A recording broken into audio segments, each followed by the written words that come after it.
Okay, so let's talk about the slap. Will Smith slapping Chris Rock.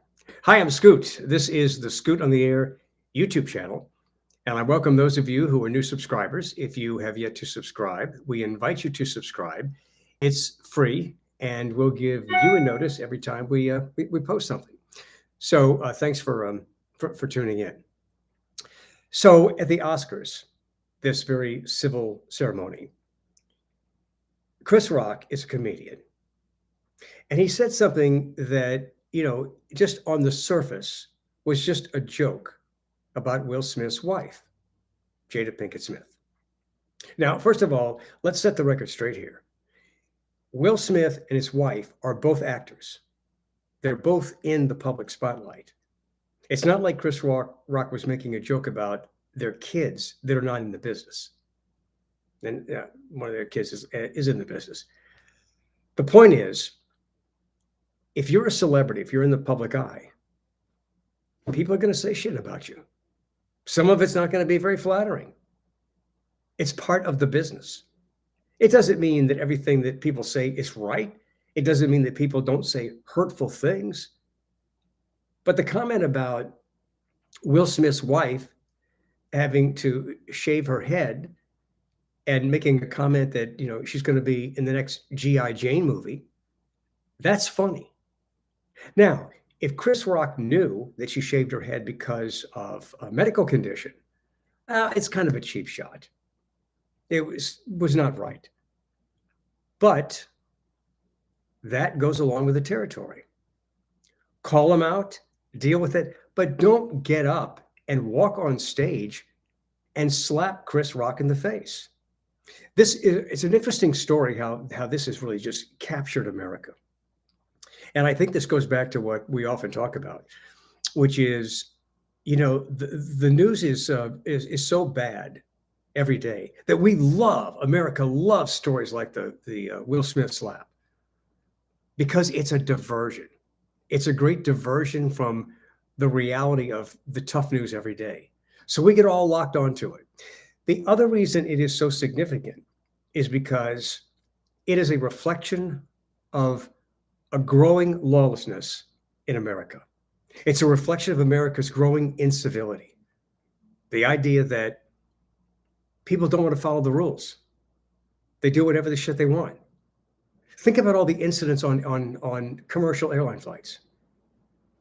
People not following the rules. People just saying whatever they want. People getting upset. Somebody says something, somebody's overly offended.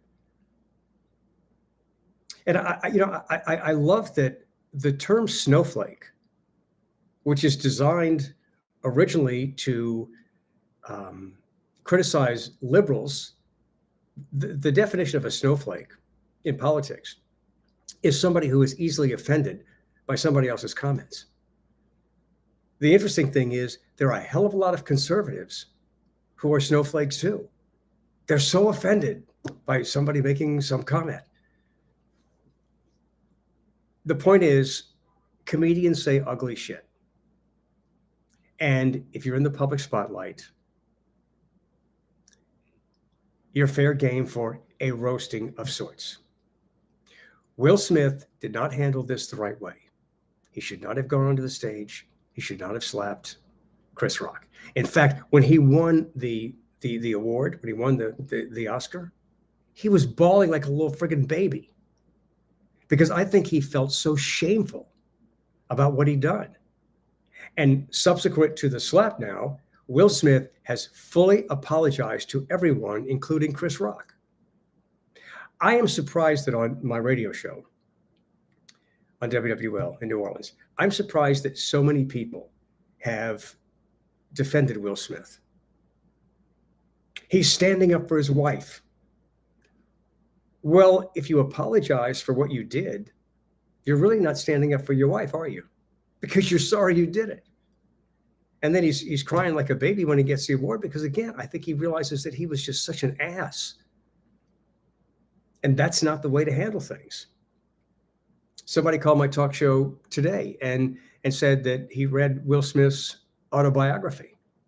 And Will Smith talked about how his father abused his mother.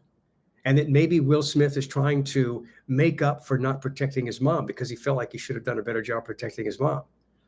Okay, I understand that line of thinking, but that's no reason to do it. This was not the way to handle the situation.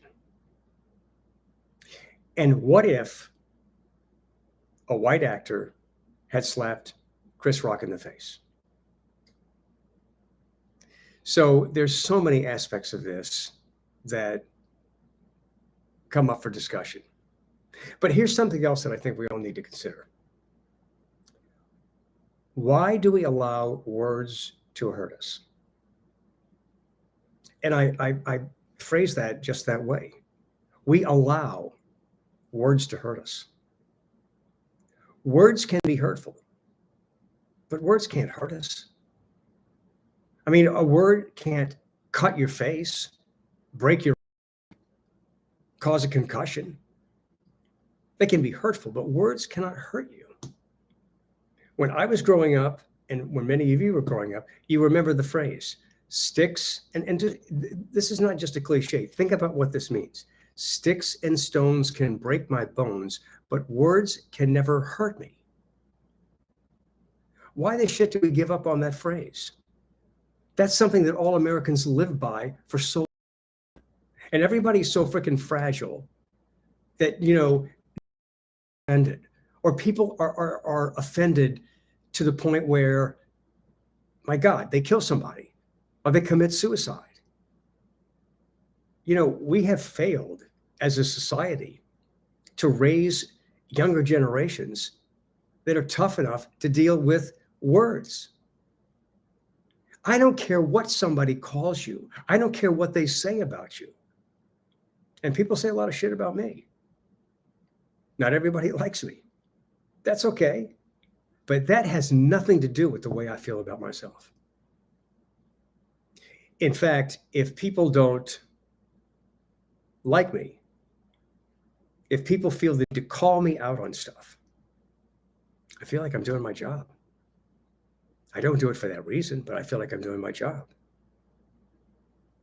But why are we such a whiny, pampered baby society that, words can hurt me? This is a great lesson for all kids. And maybe it's a reminder for adults as well. Excuse me.